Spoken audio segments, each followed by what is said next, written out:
Hey everyone, welcome to another episode of Harlots and Hearses. It's me, your host, Grace Artist. For anyone watching this episode, I do want to address the elephant in the room. Yes, I am in a different recording space. In last episode, I said I was back in the East Coast. Now I'm back in Texas again. So we'll just keep going back and forth between the two. But anyways, so if anything is off with the video or you notice different setting or if you notice the sound, that's why. I'm trying to get everything kind of set up in this my old actual bedroom. So, anyways, this episode I am really excited about. It once again goes back to my days in grad school, focusing on Georgian prostitution and madams. And this is actually thanks to one of you guys.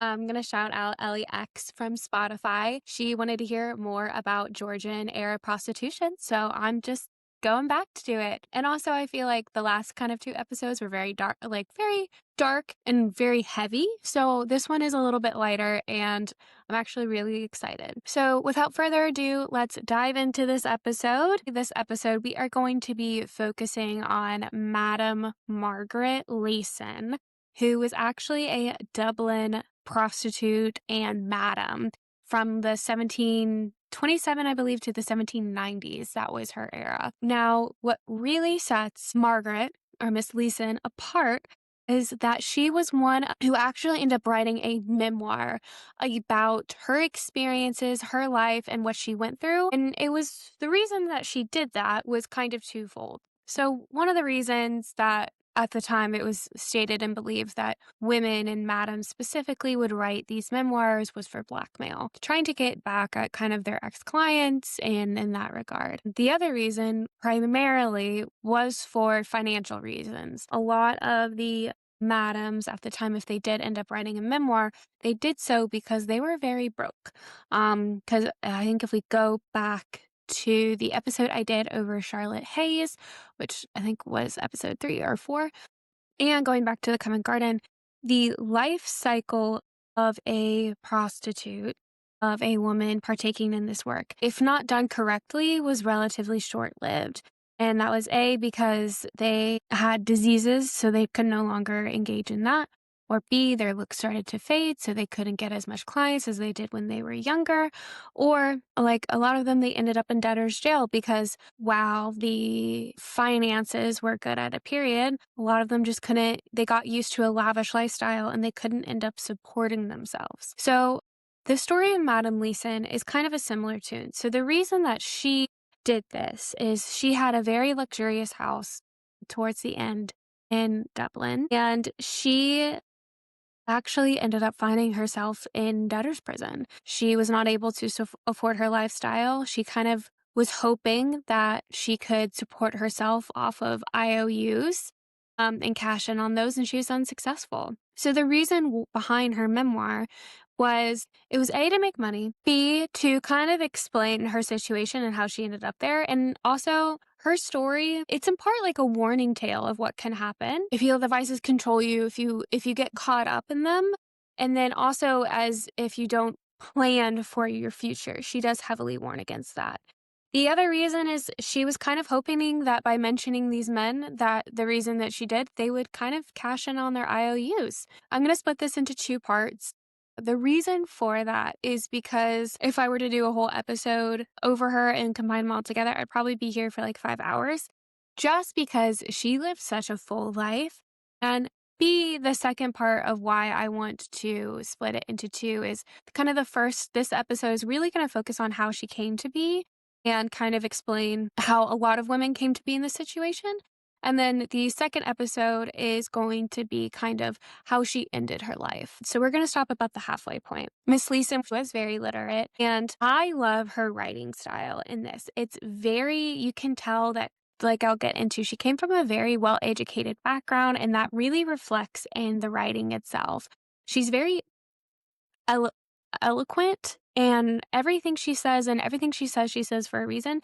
The writing itself is also very beautiful. The phrasing that she uses is beautiful. So kind of She starts off this whole memoir with saying that she knew that the prudish would be fearful of her memoir, that they would be totally unfit to be read by any female of delicacy. She goes on to say that the prudent parent declared they should be kept out of sisters and nieces and daughters' sight, lest they should prove infectious. So already right off the bat, she is like, I know what people are going to say about this memoir, and they're going to say it's going to corrupt the innocent female delicacy. And then she goes on to correct that and kind of set the record straight by saying, like, while I am careful not to pen a single line or use a single expression that can excite a blush on the most refined and delicate cheek, I shall yet endeavor to dimple it into a smile. So she goes like, I'm not going to go and get into like the juicy details that can make even a practiced person blush. But she's like, I will go into some.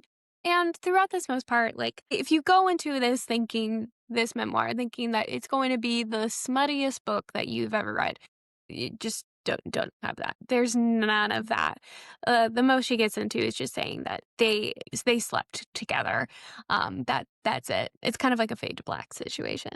She goes on to say that a female so much acquainted with men and manners as herself, and so often the subject of public and private conversation, cannot sit down to fill the ever-open ears and feed the ever-gaping mouths of curiosity without some reflections. And so this is her just once again saying that, like, this is going to be, like, the reflection of my life, and that's why I'm wanting to do it. And she says, if she intends to be candid, she must necessarily expose some characters to censure, but then their own conduct has drawn it upon them, and she stands acquitted at the bar of justice. She must portray her own faults and condemn her own errors, but if thereby force she cautions other against falling into the like, she extends a public benefit. So that is kind of like her mission statement of the whole memoir, saying that, like, I am going to be candid on my life. I'm going to reflect on, what I did, good and bad. And ultimately, like, I'm going to show and reflect, like, what not to do with your life and give warning. So she is saying that ultimately, like, this book is not something to be condemned. It should actually something that should be raised aware of because it can help the public. She then goes on a whole rant over chastity. And chastity is a huge thing during this period. I mean, it's a huge thing throughout history. Because she goes on that to say that chastity, I willingly acknowledge, is one of the characteristic virtues of the female sex. But then she asks the question, is that the only virtue that a woman can have? And that's the best. And then she goes on to kind of like dispose this myth of how chastity can be a double-edged sword. If you consider this woman chaste and that's all she's known for, a woman can be chaste and also be a horrible person, she points out. And then she also goes that, like, and I kind of like this because it's kind of calling a lot of women out at this period as well, because she goes, is it more possible that the most females of the above mentioned classes, so the middle and upper classes during this period, is it more possible that most females of the above mentioned classes may be only chaste by chance and may be totally ignorant whether they are so or not? The whole thing that she's pointing out here is, like, she's saying that some women may be only chaste because they've never even been tempted. They never have been around men. So it's even weird to even call women chaste if they've never even experienced that. And she goes on to kind of challenge the readers of this, of, have you ever resisted importunity and opportunity with a man you loved and resisted it from principle? If you have, I will allow you a claim to that appellation, but on no other terms, but enough of these reflections for the present. So she's saying, like, if you have never even been in this situation where you were with a man that you loved and you actually stay true to being chaste, then you can judge me. But unless you have been in that situation, she's like, I don't want to hear it. And I major props to her for calling out kind of the hypocrisy that a lot of people were facing and put on to other women. That's like all in kind of like the preface, if you will, of her memoir. So that is what she's setting up this memoir to be, of being like, she's like, look, I know I'm not a perfect woman. I know I have a past, but unless you have walked in my shoes and you have been there, do not judge me for it. And I have to respect that. So she goes on to talk about her birth and how she grew up. And she did come from a very proper and well-to-do family. So she says she first drew her Beth in Killoy and where her father, possessed a handsome property in the town, and the family was related to the Earl of Cavan. And she goes, when she was younger, she had multiple siblings. It's kind of hard a little bit to keep track of them in this book, in her memoir, but I will do my best. So she goes, when she was young, she had an eldest sister who married a Mr. Smith, and they established a brewery. Then her next eldest sister married a Mr. Beatty, and they kept a china shop in Dublin. So the period when her mother alive was good, and she has fond memories of that. She does say, however, and spoiler alert, her mother does end up dying in this because her mother would end up contracting a fever. Now, during this fever, her and her other siblings would be sent out, her brothers to the neighborhood, and her other sisters to go live with family. Now, her oldest brother at the time, he decided that he was going to stay with his mom and take care of the mom. However, because of that, he would end up getting sick, just like her mother, and they both would end up dying. So in a very short period of time, she lost her oldest brother and she lost her mom. Her father, kind of upon this, and she says her father was so desolate with the loss of his old partner and his dearly loved eldest son, and he was also struck with rheumatism, that he essentially gave up and found himself unable to manage the affairs of the household. What would happen then is the father would take it upon himself to kind of like load the whole household management and kind of like guardianship of the younger siblings and herself to her next oldest brother, whose name was Chris. Chris is actually a horrible piece of shit person. He's not good.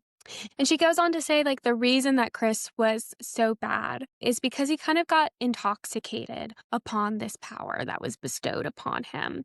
And he kind of let it all go to his head. And so while intoxicated with this new power that he has, he also realized, like, hey, I have access to all of the family's finances. And if I have access to all the family's finances, I can just allocate all of that to myself. I don't have to give anything to my siblings. Especially, I don't have to give anything to my sisters. And at the time, as we know, there was a thing as a dowry. So as a woman, if you got married, your family was expected to pay the groom a price for the dowry. Well, Chris was like, if I just don't approve any marriages, any proposals that come my way, I don't have to pay anything and I can keep that money for myself. She goes on to say he grudged them a shilling while he squandered pounds. So he wouldn't give any money, but he was so fine with spending it on himself. So the next oldest sister, the one who was unmarried, she was unable to bear his constant ill and his ill will. So she asked the father if she could go herself to Dublin to go live with the eldest sister. She goes on to say that his vices had made him extravagant, and extravagance has rendered his receipts inadequate to his ideal disbursements. So he was doing all of this and not wanting to put in work to get any money. So the family was quickly running out of money. So her older sister at the time, her next unmarried eldest, while in Dublin, she had met a man and they wanted to get married. And Chris was very heavily against this. He did pretty much everything in his power to forbid the marriage from happening. But luckily for her sister, the man that she was with, Mr. Brady, was essentially willing to forego the dowry, forego the money, and kind of forego Christopher's permission as well, and marry her sister anyways. She says the nuptials took place and the happy couple returned to Dublin, and they took her Margaret Leeson with them. Reflects fondly over this time in Dublin, saying that, when she was there, her time passed in pleasing scenes of delight. She was finally surrounded by good company and amusements the 3 months that she stayed there. But after 3 months, she received a summons saying that she had to go back home. She was very upset with this because, kind of for two parts. During those 3 months in Dublin, she met a man named Mr. O'Reilly. She was very fond of Mr. O'Reilly, and they spent time together. Mr. O'Reilly was friends with Mr. Brady, so her brother-in-law. Mr. O'Reilly went as far as setting down a proposal to her father. But her father was like, I don't control this anymore. You have to ask Christopher. And Christopher was hell sent against letting her be married to Mr. O'Reilly. And after the proposal got rejected by Christopher, Mr. O'Reilly was gone and said, I don't want to deal with any of this. She says that the wound she had received had not penetrated very deep, and absence in a little time completely healed it, and did not even leave a little scar behind, and she soon forgot about him. But Mr. O'Reilly wasn't the only person during her time in Dublin that she quickly caught the eye of and began a relationship with.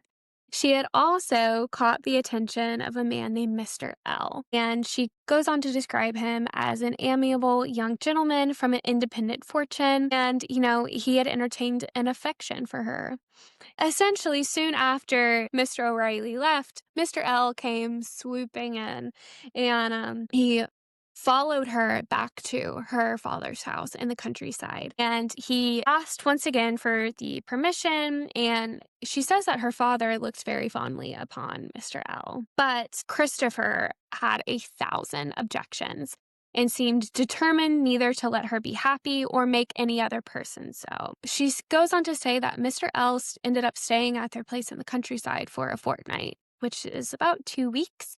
And, he tried to win over, her father again. He won over her little brother, Garrett, but he was ultimately unable to win over Christopher. And so because of this, he ended up leaving. And at this one, Miss Leeson was very upset over it. And essentially after that, Christopher became even more so abusive, and she says he would seize every pretense to quarrel with us when we came back, and he frequently horsewhipped and beat us in the most savage manner, so that our bodies were more often covered with wheals and bruises. And then her brother would also mock her for all these dejected marriage proposals. She was back at home when she got word from her brother-in-law, Mr. Smith, that he actually had someone in mind for her and who was asking for her hand in marriage. A man who she describes, it's pretty funny how she describes him. A man who was a grocer of a disgusting person, being ill-made, hard feature, with the countenance of a baboon, shabbily dressed, and to complete my dislike, wore a wig. And she says, I never had interest in him whatsoever, but he felt so embodied that he felt himself to do a marriage proposal, which was approved by her brother-in-law, Smith. Margaret just talks about how much she doesn't like this grocer and how she constantly kept rejecting the proposal and wanted nothing to do with it. And she says, another reason for her refusal for this proposal is that she had a dawning attachment to another in her own language. And, she describes the man as a really engaging person.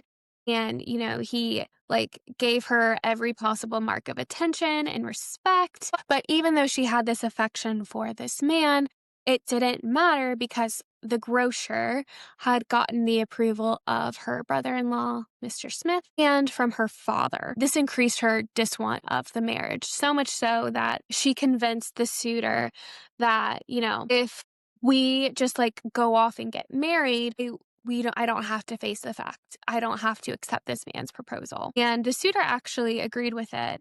And she says that he procured horses, and as soon as it turned dusk, they set off. And they were accompanied by a friend, stopped at the next town over, and they were taking slight refreshment of wine and cake and to feed the horses. But Mr. Smith, upon hearing this, he set off after her and chased her down. And the pursuers came to the door. They found her there, pistols in hand, broke into the room where she was, and essentially forced her to come back home. This essentially made this pursuer lover not want anything to do with her. She was taken back home. Luckily, Mr. Smith didn't tell her brother what had happened, thought she had planned to run off and get married.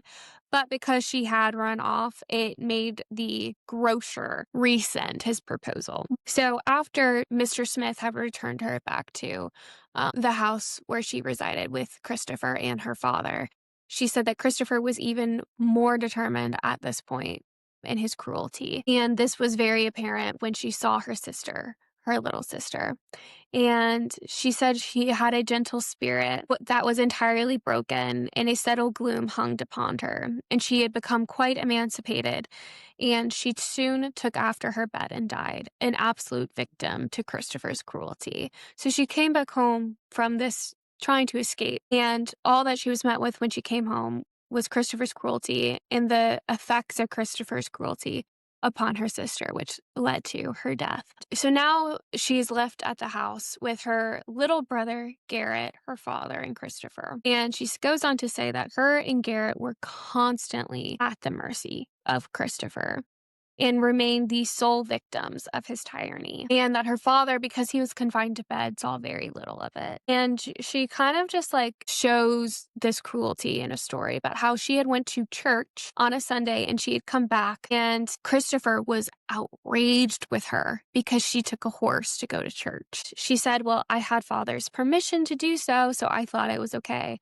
Christopher, after this, beat her so brutally with a horsewhip that the sleeves of her dress, so of her riding outfit, essentially could not be removed without physically cutting them off because her arms had swollen so much from the beating. And then, not to mention, she was confined to her bed for 10 days after this beating.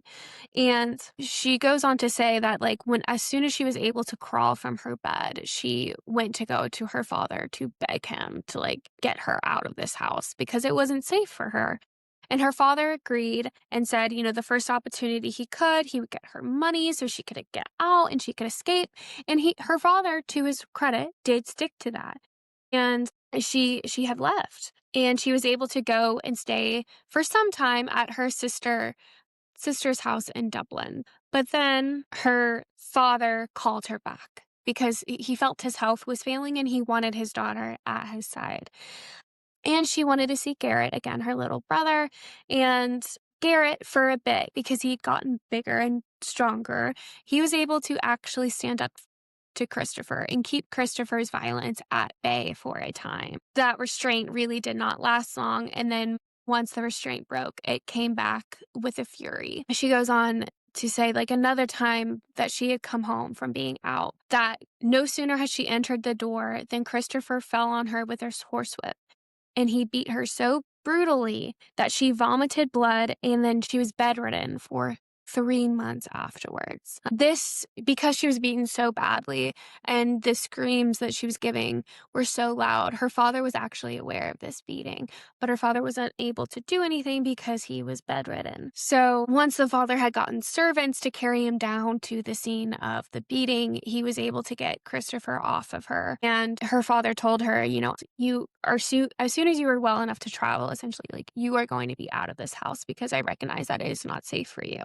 He kept to his word, and as soon as she was healed, she was sent to Dublin to go live with her sisters. And during her time in Dublin, she reflects about how, like, during this period after her mother died, had essentially all she had known was pain, and she knew very little of pleasure. But when she got to her sisters, she was finally able to, like, experience, like, pleasure again and kind of, like, have this new kind of, like, will of happiness and for, like, living. She said for some time that, when she first got to Dublin, like, her body was weak and her health was precarious and her spirits were heavily oppressed and pleasure had seemed to lost their exhilarating effect. And she kind of went into this depression. Now, it was during this state of her health where she would be introduced to a friend of her brother-in-law's by the name of Mr. Dardis. And he kind of, during the state where she was healing, he came to her as a friend. And he helped her, she says,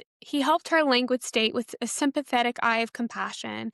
And, he frequently conversed with her. And all his study seemed to be to console and comfort her. And when she started getting better and she started getting healthier, his visits became more frequent, his attachment to me more visible, and he appeared kind of just more friendly to her in general. And she says, like, she was really excited about this, but he only spoke to her with the language of friendship. And that kind of disappointed her because she wanted more. But whenever she was fully healed and totally back on the mend. She says that Mr. Dardis was like now seldom absent. He at length spoke of the language of love, and she listened to it with pleasure. And she says like his proposals were honorable, and that they agreed that at the time, due to, his state of affairs and, her own situation in life, that it wouldn't make sense to be married. They just weren't in the stage to be married. But he told her that he ultimately did want to marry her, just not yet. And Miss Leeson says, I looked upon him as my future husband, and as such permitted his visits by night as well as day, that we might give vent to the effusion of our passions unobserved by others. So at this point, she's like, because I thought I was going to marry him, she's like, I slept with him, and that's just what we did because I thought he was the one. And she goes on to say that, and this is kind of where you see in the memoirs that she does give warning to her readers. She says, here then was my first failing, the first indeed, but the fatal foundation of all that followed.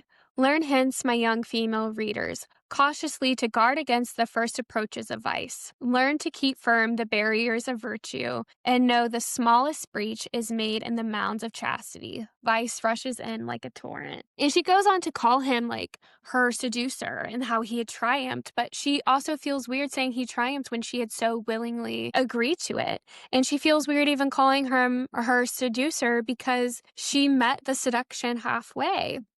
And she says, like, during all of this, like, she kept saying, like, he was very resilient in saying that they are going to get married and that, he will be there for her. And he constantly repeated his visits, both public and private. So it's not like they were sneaking around. Like, everyone knew they were seeing each other, just not the extent that they were seeing each other. Through all this, he did not drop his assurances of his honorable intentions. And I love how she words this. She goes, in short, I found myself in a state that could not be long hidden, but would soon produce a living witness to my indiscretion. So she was pregnant. So she did tell him about this, and he met it with like joy. But he also, upon hearing this, because she was like, well, now we have to get married because I have a kid that is coming. And he said, like, to marry me in private might indeed silence any scruples of the conscience, but would not stop the clamors of the world, and a public marriage would deprive him of the countenance of his friends and all hopes of the benefit of succeeding his family fortune. So he's like, if I marry you in private, it's good. Like, the child will not grow up essentially a bastard. Like, your conscience will be clear. However, it won't stop the rumors that are going on. But he also said, I can't marry you in public just yet, because, my friends will look down upon it, my family will look down upon it, and I won't get the money that I'm set to inherit. So they kind of got into a pickle. And so he told her that the best method that, he saw in all these circumstances was that, she should leave her sister's house that she was staying at and essentially go to lodgings that he would get set up for her. And the reason for this is he's like, if you stay with your sister, she's going to find out you're pregnant sooner or later. So just stay at these lodgings until you give birth. And then after that, we'll handle everything as it comes. So she did. She left her sisters in a rush, and she went to go to the lodgings that he had set up. Now, the lodgings apparently were not at the best establishment. She goes, the lodgings were Gentile and convenient, but in the most improper house to which chance could have directed him. For although the mistress of it had a very respectable appearance, she was one of the impure ones. So essentially, he got her set up in like a madam's house or close to it, like a brothel-esque style of lodging. Not the best, not ideal. And she goes, this is kind of the first time in her life, because she's now living alone, that, she doesn't have any of her siblings. She doesn't have her friends around her, former acquaintances around her. She is alone. And as much as she enjoyed herself in the company of Mr. Dardis, when she was alone, she was oppressed with anxiety and could neither look back without remorse nor forward without apprehension. And she says her mind was constantly tormented with thoughts. And especially of like what her family would say of the matter. Because she left so suddenly, her two brothers-in-laws like went to the public house public house, which is AKA a pub, that was next door to where she lodged to try and find her. And they essentially found out where she was staying, and they gave up the search and just figured, she's an abandoned woman. And they went away without wishing to see her. This really upset Margaret, and Mr. Dardis told her, just write your sister, Brady, and request that, she visit you. So she did that. She wrote her sister. Her sister came to visit. She said that the visit with her sister was long, and her sister was just very heavily interrogating her on, why are you here? What are you doing? And, you don't need to live here. Just come back and live with me. She promised her that I will come back and live with you. That is until Mr. Dardis came back and heard about what her sister said. And he was like, you can't go live with your sister. She's going to find out you're pregnant. And that will throw a whole wrench in everything, and it just won't go good. So you just need to stay here. She agreed. Dardis, to his credit, he did procure her a new set of lodgings and a place that was a little better than where she was staying with the improper mistress. And it was at those lodgings where she would ultimately end up giving birth to a girl. And she says that Mr. Dardis, to her credit, upon having seen the child, he was very elated and transported with joy at seeing her. And he had a great fondness for the daughter. At this lodging, she was happy with the company, but she says her eyes would frequently swim with tears and sighs. Dardis was like, you need to contact your friends and your family. Don't force yourself to live alone here. So finally, she did reach out to her sister Smith. Her whole plan with reaching out to her sister Smith was to say, hey, the reason I was gone, I was visiting I was visiting a cousin. That's why I was gone. No need to worry. So she thought she would be fine. The only wrench in the plan is she actually did run into the cousin that she told her sister about a few weeks earlier. And when she met the cousin was like, oh, come visit me, come stay with me. And she was like, yeah, I will, I promise. But Madame Leeson, she knew she couldn't because she was pregnant, and that if she stayed with her cousin, the cousin would see. So essentially, she went as far as the cousin's house and then just bailed in the night. So she thought, there's no way my sister will hear about this story. So I'm safe to use my cousin's name. That was her first mistake. Because little did she know that that cousin ended up writing her a letter telling her how rude you were and how horrible, I didn't do to deserve this, and the ill behavior. That letter got delivered to her sister Smith's house because that was where she was residing. But then since the letter went unopened for so long, her sister ended up opening it up and reading it. And then that's when her sister learned of her deception of okay, so you didn't stay with our cousin. So what's going on? So she essentially went to her sister's house, and she says she was not even admitted so far as the parlor. She immediately called me a vile wretch, bade me begone, and pushed me violently from the door and shut it in my face. And she's like, okay, so this sister's out. This sister now knows my story, knows what happened, knows I essentially got knocked up by this man. Can't go to her. I'll go to try my other sister, Sister Brady. And once she went to Miss Brady, her sister, she actually faced worse treatment and a more severe repulse from her sister. So now her family wanted nothing to do with her. So she went back to the lodgings that Mr. Dardis had set up. So she went to the lodgings that Mr. Dardis had set up for her. And it was here, after the reactions of both her sisters, that she was determined to not want anything to do with that man anymore. She's like, I'm done with you.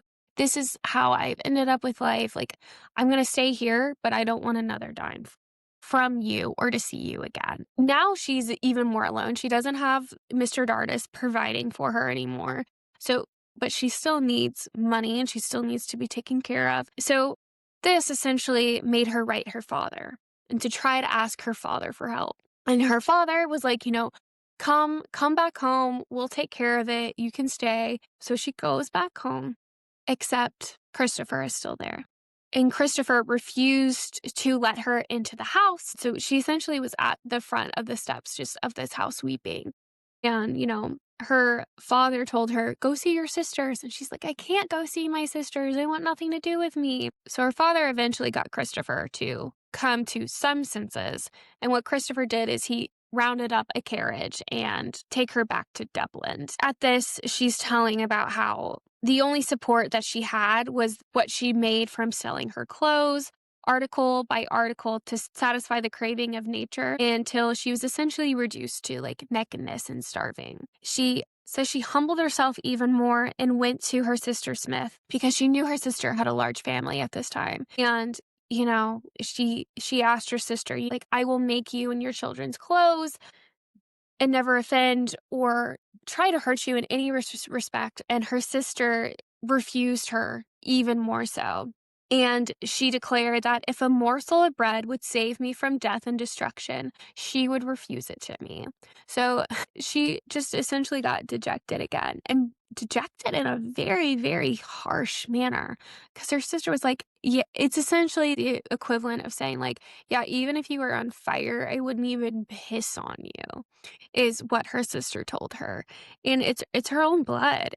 And the reason in part for this is it has to do again with the nature of chastity and the nature of virtue. And this sister, and this is not defending her sisters at all, but it was just like of the time of like, because they came from a well-to-do family, her sister didn't want anything that could tarnish her name, that could tarnish her children's name, and to look bad upon them. And it's at this stage in her life, at this kind of lowest point, so she had just gotten dejected by her sisters, that is when she would kind of make the ultimate switch. So upon going to her sisters, she came across two men who invited her to dine with them. Because she was going to her sister, she's like, thanks, but no thanks. I'm good.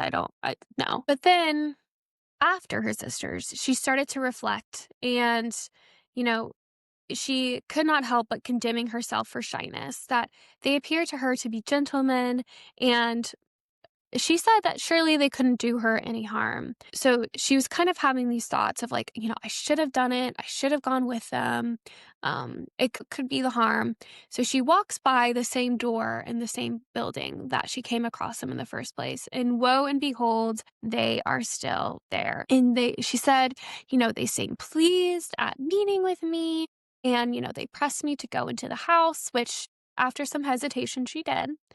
And they had tea. And this is where we get the name of one of the men. His name was Mr. Claudefield. And Mr. Claudefield asked for her name and where she lodged. And so she told him. And he begged her permission to see her home. So he walked her home. Upon this walk together, this is where he told her, after giving her the 2 guineas, if you give up the idea of going to the country where we know you're not well received, if you stay here, he told her, I will settle you most comfortably and conveniently and would be my protector. And he told me that I would never want again. And she agreed, just because she was having gratitude and she wanted to be out of this situation. She goes, this gentleman had relieved my wants when they this is the problem with reading books from the 1700s, is the grammar is not always correct. Let me try it one more time. This gentleman had relieved my wants when they became extreme. I was in possession of more money of my own than I had seen for many months. But she also admits that she was blind to the sacrifice that she was about to make and what kind of path this would ultimately end up setting her on. The next evening, Mr. Clauderfield came to see her again, but this time he was in lace cloth and very well dressed. And Miss Leeson states that, upon seeing this well-dressed man coming into this house, the landlady told the two of them, this housing is not fit for you guys to be here. I can't let you continue to stay here.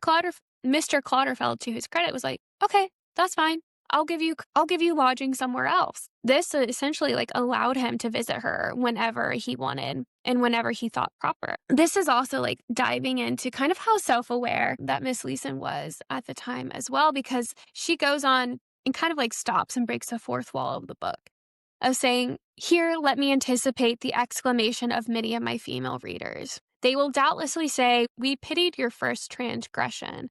You might plead youth, inexperience, and affection. But here you had no excuse. You weakly yielded to the temptation of a stranger.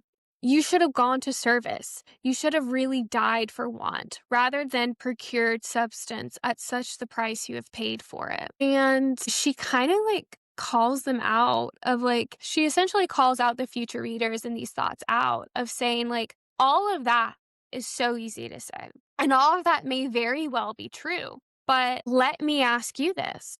Were you ever at the point of starving? Did you ever experience real want and part with any article of value you've ever had to just procure a scantily meal? Did you ever live for many days on a single pound? It's just, she's going back to the kind of the hypocrisy that of like, unless you have walked in my shoes, unless you have been hungry, you have no place calling me out because you don't know what you will do in that situation. She goes, "For not till I had endured all this misery and felt the severe pangs of hunger, did I err again." She goes on to say, "Therefore, we may well say, he jest at a scar who never felt a wound." And she also takes up the point too, if she's like, how could I have gone into service?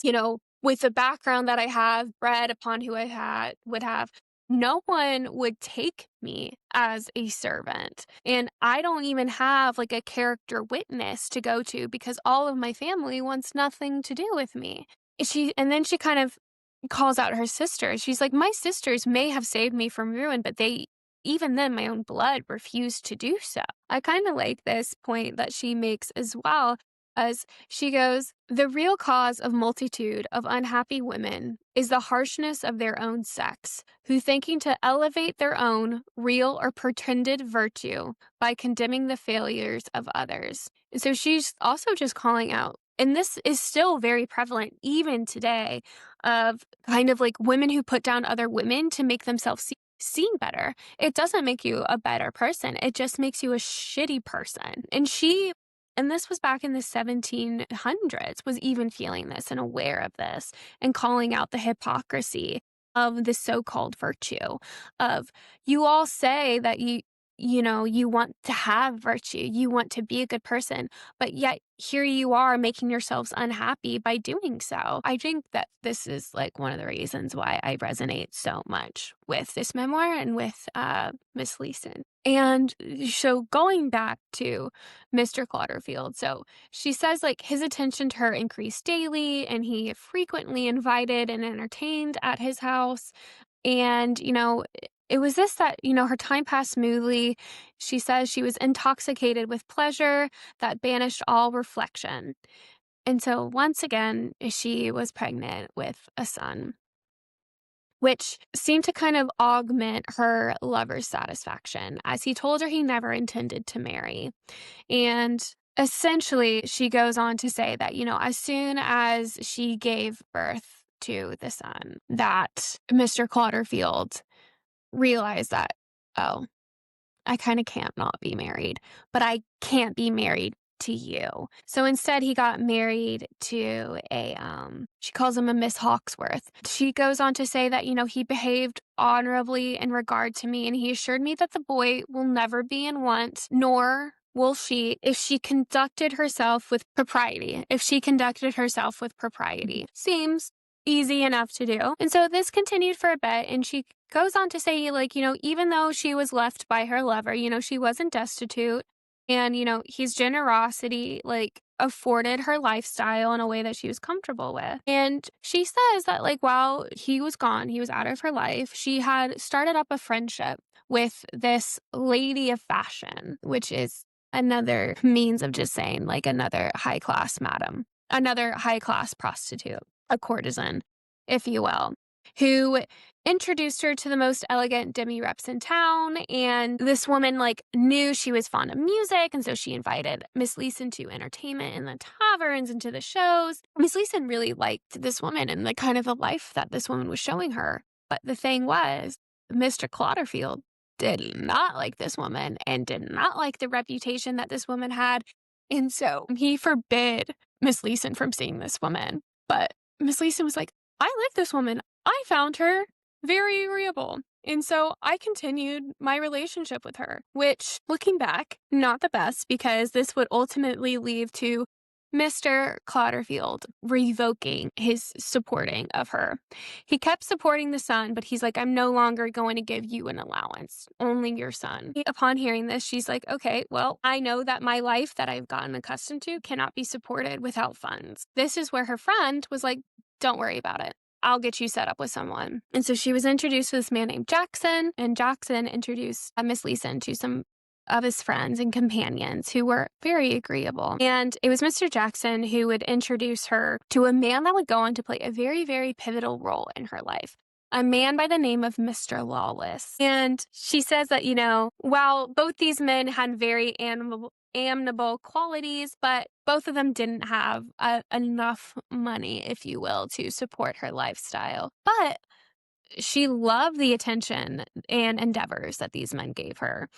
But she also knew, I need a rich man to support me. And so that is where we get introduced to Mr. Leeson, who is where Margaret would end up getting her last name from to become Miss Leeson. And Mr. Leeson was an English gentleman. He was not native to Dublin. He was an Englishman. He was over there visiting. And her and Mr. Leeson, by all means, did hit it off. She goes, whether it was that Mr. Leeson wishing to have me entirely to himself or suspected in my present lodging she had too frequent opportunities to see former acquaintances, he proposed to take the apartments for me to a more elegant and convenient place where he should essentially become the master. And she says that, because I had a taste for shrew and splendor, I had no objections to this. For a time, she thought, she owed Mr. Leeson a compliance with his wishes because of all that he was giving her. This compliancy essentially increased Mr. Leeson's fondness for her. But the increase of his attention and fondness, it also increased his suspicion and jealousies. And it kind of created an uneasiness for the both of them. And essentially, he started to dismiss, her friend because he didn't want her to be getting any letters from former acquaintances. And when I'm saying acquaintances here, I'm meaning former clients. And essentially, he started introducing her to friends of his own choosing. Then at the time, they went to an excellent house and a beautiful place in the countryside. And that kind of placated his temper because, they were no longer in the city. They were kind of on the outskirts. The constant temptation he felt just wasn't there anymore. She says, I, thus being weaned from other objects, placed my chief satisfaction in striving to please him. And this is where, in that house, he kept a very vigilant eye on her and made sure, that she would not receive any visitors unless he approved the visitors.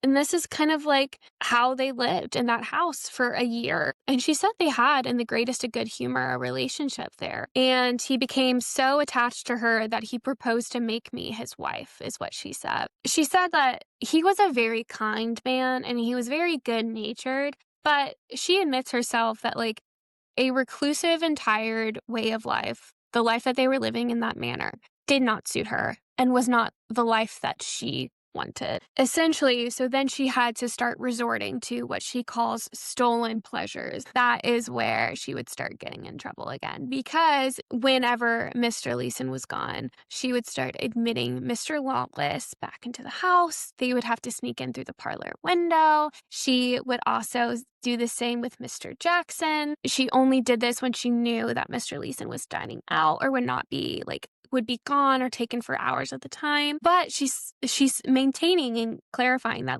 she did such a good job of this that Mr. Leeson was convinced that, he was her sole keeper. And one of the reasons she was able to do so is because Margaret was able to win over the servants of the household and convince them to be on her side. So that also helped the sway of everything. And because he was so sure of himself, she says that Mr. Leeson, fully satisfied that he was the sole god of my idolatry, was perfectly secure of my affections. He left town for some time. He left town and he kind of gave her a line of credit at the merchants and, told her, I trust you. You have the run of the house. And she kind of because of this, she became content at her place. And, she had won over the merchant, so where she could purchase anything and he wouldn't run it by Mr. Leeson for his approval. She had the servants, so she was able to sneak in Mr. Lawless and Mr. Jackson. And they became essentially the objects of her great affection, specifically Mr. Lawless. And she goes to say that, sometimes she would stay a few days at the lodgings of Mr. Lawless, who was her particular favorite. Now, this would come to bite her in a way because she was at Mr. Lawless's place once when Mr. Leeson came home early, and he came to the house and he found her not there, and he started freaking out. She goes, the servants were alarmed, and the servants weren't letting him through the door. And because they knew she was not there, so they concluded that it would be improper to let him through the door because they don't know who he is. Essentially, the servants scolded him for trying to wake the house. Mr. Leeson would hear about this, and then he would go to the merchant and was like, hey, where is Margaret? She's not at home. And the merchant was like, no, I promise you she's at home. The servants were doing what you hired them to do. They're looking after her. They're making sure she's safe by not letting an unknown man come in without the approval of the mistress. And so this did kind of work to appease Mr. Leeson for a bit.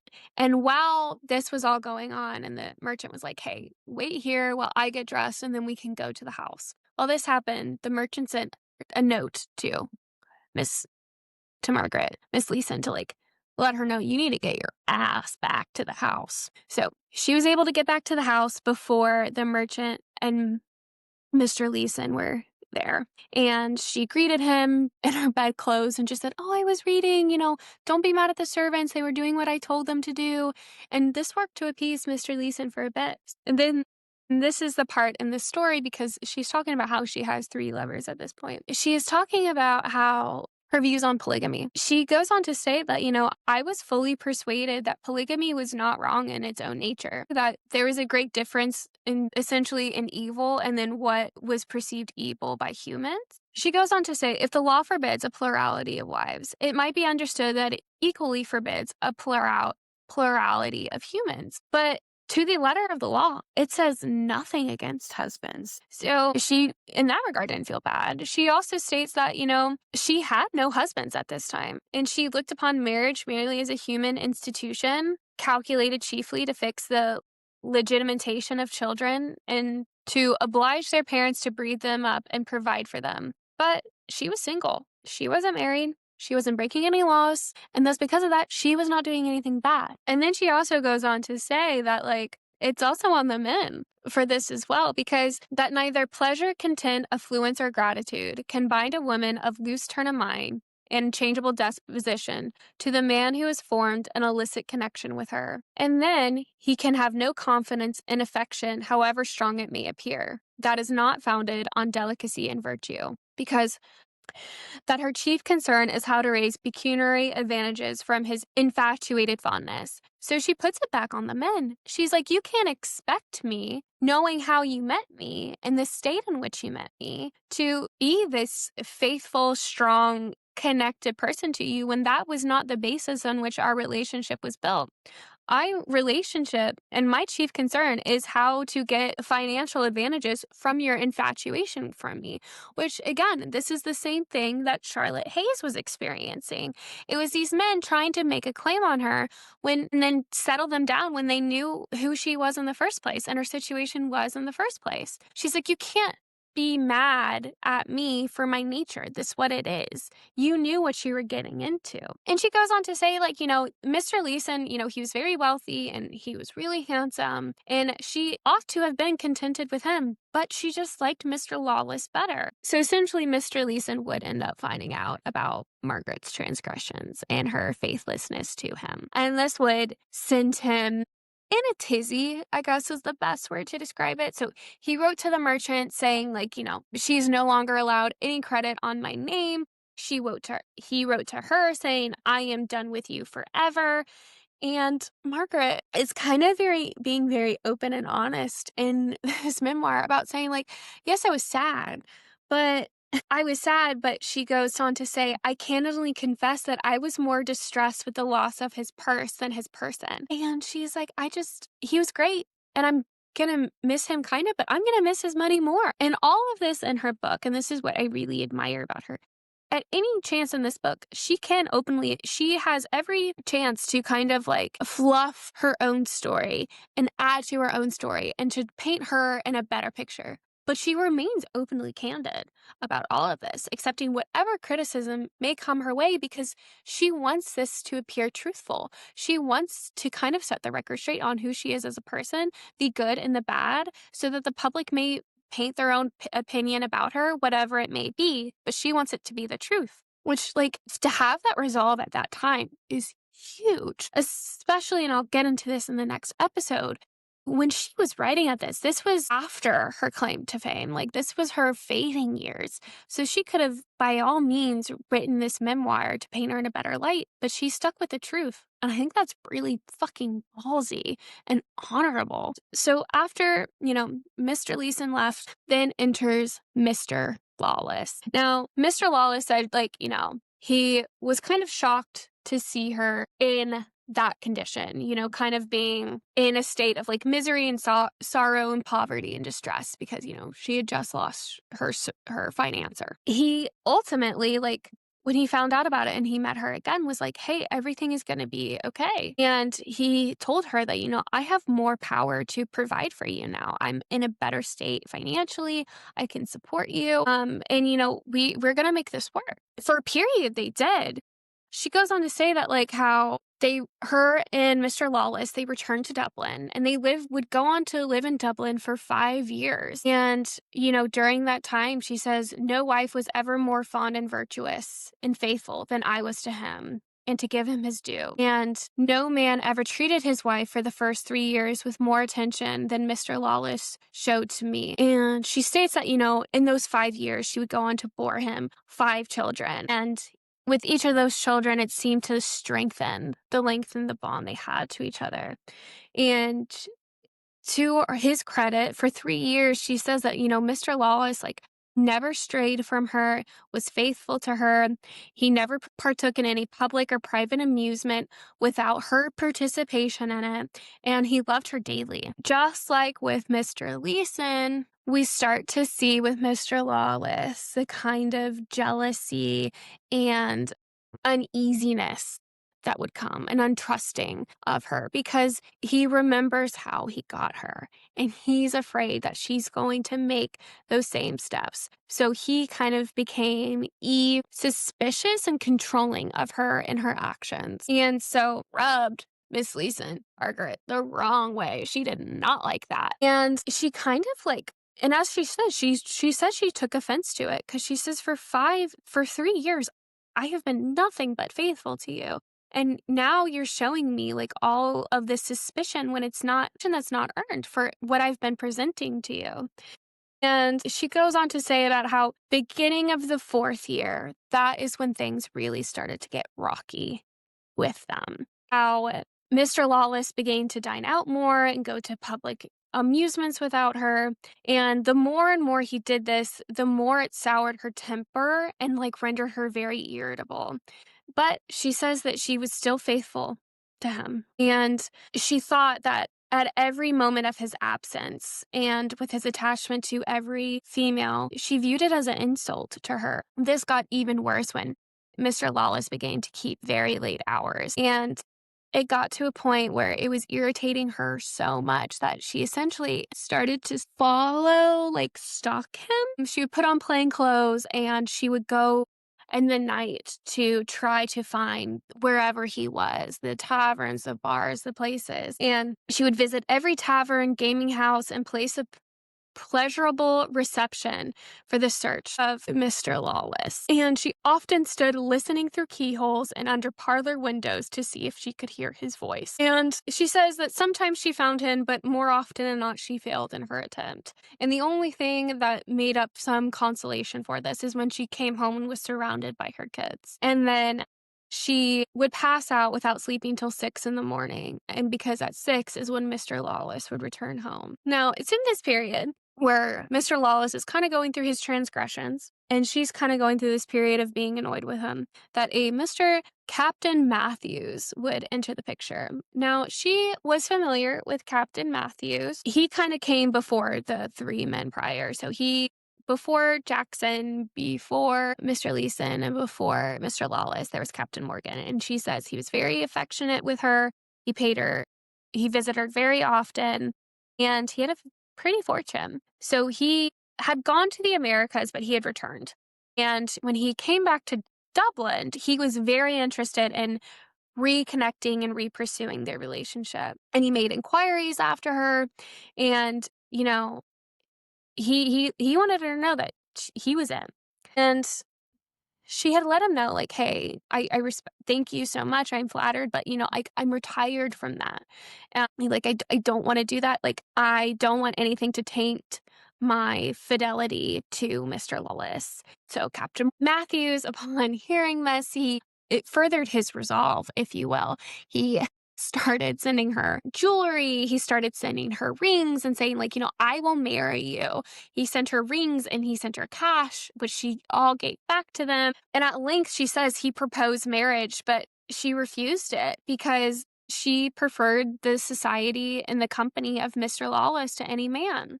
But Mr. Lawless's jealousy and difference kind of increased daily. She says that, if she was out on the street doing family business and if a man saluted her or, paid attention to her, he was alarmed by it and he would scold her, and frequently they would proceed to blows. And kind of it became a tumultuous relationship where he did get physical with her. He said she would go to blows to at times when he was obliged to send for a surgeon. And that's when she would recover. And she says, but even though they lived an unhappy life, in the midst of it all, she continued to be faithful to him. And this was even the case when, after all his money's gone, and some months they lived off of the sale of their watches, rings, and clothes and ornaments, and most of their household furniture. And to make this bad time even worse, that is when she says, to complete their misery, our children died one by one, a little time after each other, except only one. And this boy, this darling boy, as she calls him, was attended regularly by a doctor, and she saw him twice a day.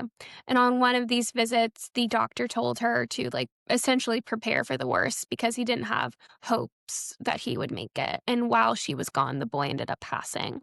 And she goes on to say that even though these children were illegitimate, they gave me pleasure, they gave me comfort, and they were taken from me to punish me, essentially saying that God took them to punish me for my behavior. And it was kind of in this situation and in the setup where Miss Leeson would come across Mr. Lawless sitting face to face on a couch drinking champagne with another woman, with a Miss Johnson.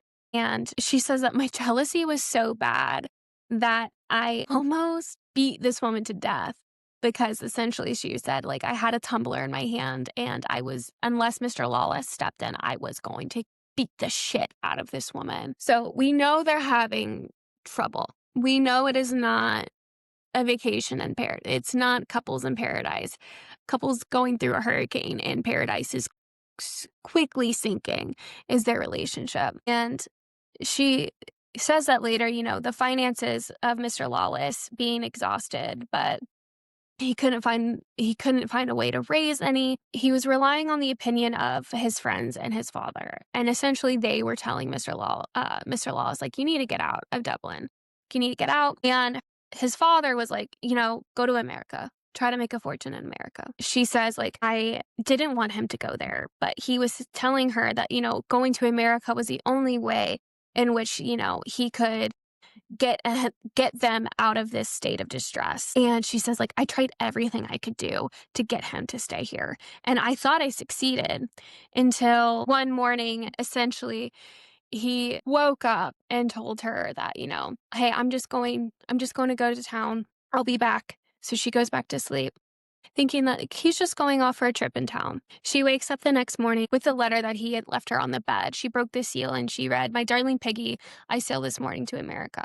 And so he had left her and she's pregnant. And that is the part of where I am going to end this episode. So stay tuned for the next, where we go over how she deals with him leaving, the state of affairs she finds herself in, and the end of her story. But thank you so much. I hope you guys enjoyed it. And as always, subscribe, like, comment, share. I love knowing you guys are out there, and I hope you have a good one.